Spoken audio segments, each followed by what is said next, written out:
Hamjambo wapenzi wa fasihi. Fasihi ni kioo cha jamii. Watu wengi wameniomba sana kuzungumza kuhusu tamthilia yetu ya Virusi ambayo nimeandika hivi majuzi.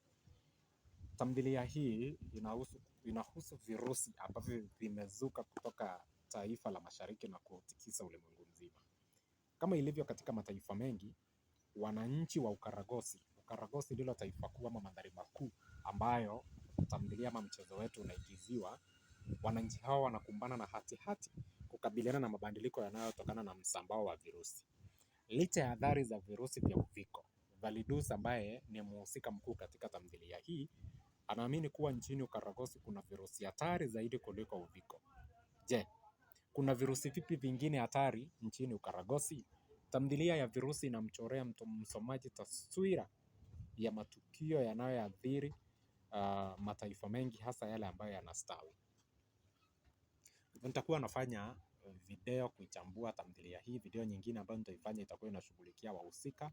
Na iwapo ungependa kupata tamthilia hii ambayo ni moja kati ya tamthilia bora kuwahi kuandikwa nchini, nakala zipo pale Nuria. Kama uko Nairobi unaweza kuipata Nuria, kama uko Meru unaweza kuipata Wapendwa Bookshop, na iwapo uko mbali zaidi unaweza pia kuniandikia ujumbe mfupi kwenye mitandao yangu ya kijamii. Ni Mutwiri Marete, Facebook Mutwiri Marete, Twitter Mutwiri Marete ama X Mutwiri Marete, Instagram Mutwiri Marete, TikTok Mutwiri Marete. Kila kitu ni mitandao yangu yote ni Mutwiri Marete. Tuwasiliane nijue pale ambapo naweza kukutumia nakala hii ya tamthilia hii.